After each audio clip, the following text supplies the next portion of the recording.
I'm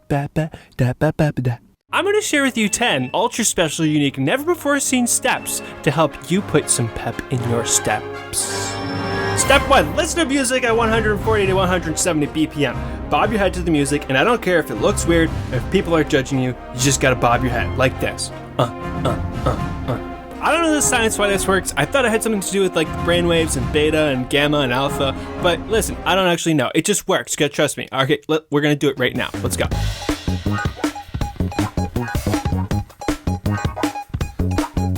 Oh, yeah. Yeah, yes. Yes. Here we go. Yes. Yeah.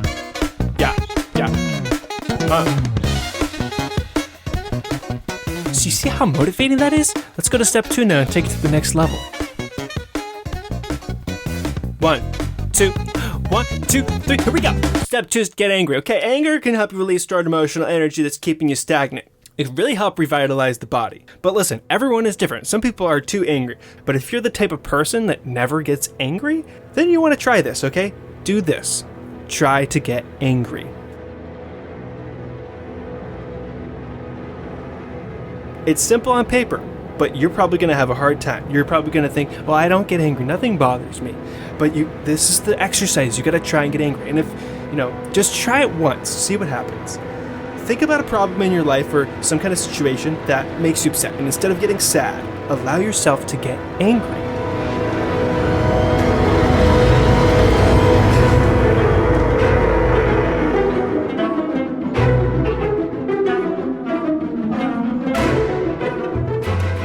After a minute or two, once you access the anger, immediately direct that anger into an assertive action. Anger is simply instinctual energy that says, I matter and I have needs to fulfill. So you only really need to feel anger for a split second, so allow yourself to feel it and then immediately decide on an assertive action to take. You can go get some coffee, go get some food, go take a shower, but really take some assertive action and keep that momentum of assertion throughout your day while you just drop the anger. Otherwise, if you don't allow yourself to express the anger in this way, you're going to internalize it and stagnate. So try this, and you're going to see it really gets the gears going. Subscribe. Step 3, eat yum-yums. Really listen deeply to what your body's craving, and eat that. Don't judge yourself. You're beautiful. You deserve to have food. It's okay. Really is okay.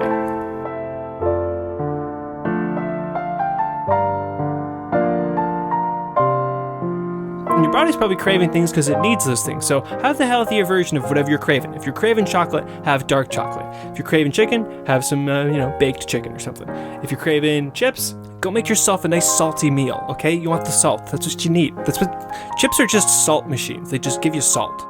Step 4, attach your task to whatever you gotta do that you really don't want to do to helping someone else. So if it's homework, try and help someone else along with doing the work yourself. Or split the assignment 50-50 and make it a race. Then you guys can work together. Zoom them if you have to. If it's work, decide to save up some money and buy a friend dinner. Alright, after you complete this cycle, you'll want to repeat it more and more because it'll feel so good to help people. And it'll tap into your social nature of being a human. That way, you attach your productivity with helping someone, which will increase your desire to get it done, especially if you like that person.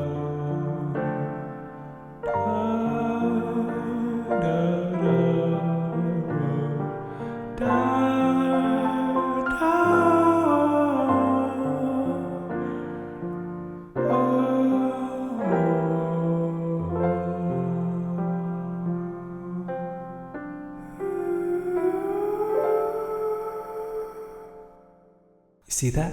You see that right there? Give it a little tap.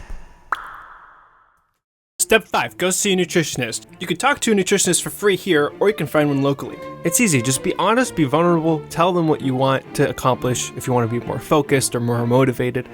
Listen, the body is a biochemical machine and we require essential nutrients to do everything. This includes producing brain chemicals and ATP for getting things done, okay? Humans have discovered 12 essential amino acids, 2 essential fatty acids, 13 to 16 essential vitamins, and 13 to 20 essential minerals. And we're learning about new essential minerals and new essential vitamins every decade or so. And these are essential nutrients. That means if the body doesn't have one of them, it's gonna show some sort of disease or some sort of sign. Essential. In the body, essential amino acids tyrosine and phenylalanine are used to form dopamine, the chemical associated with focus and interest in things. So if you went a few months consuming really low quantities of foods that had these essential amino acids, it would be logical to expect a dip in motivation, right? Now, nutrition is kind of a big can of worms to open, but it can be kind of overwhelming, so that's why I recommend going to see a nutritionist or maybe a naturopathic doctor, somebody who's been trained in nutrition. Get curious about the nutrients that your body's made of. It's your body. You're literally made of these things. These are the building blocks for you.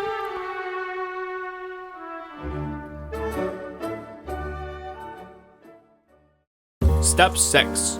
Eat some Choco, babe.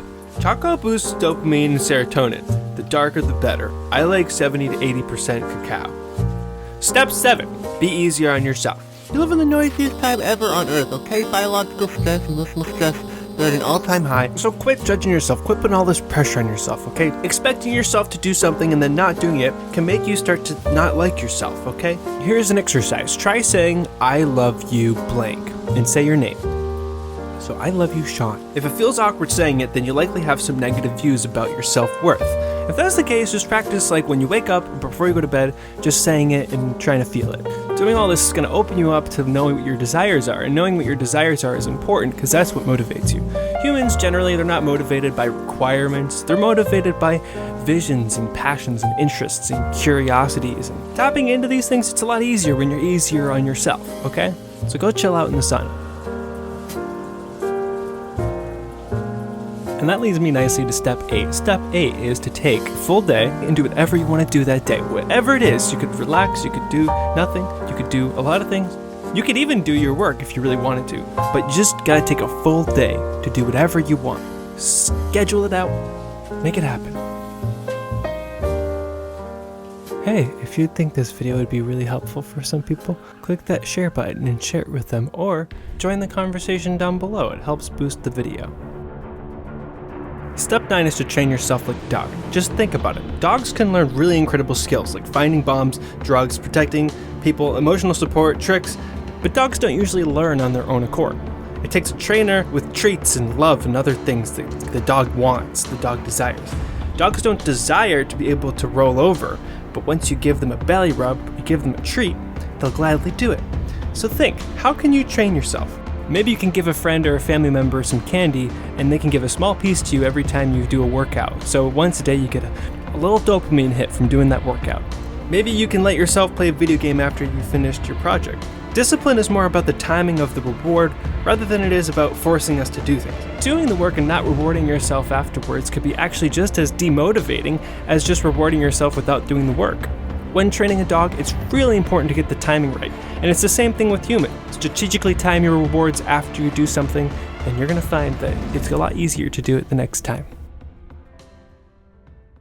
Step 10, it's one of the most important steps of all, okay? You got to reward and play.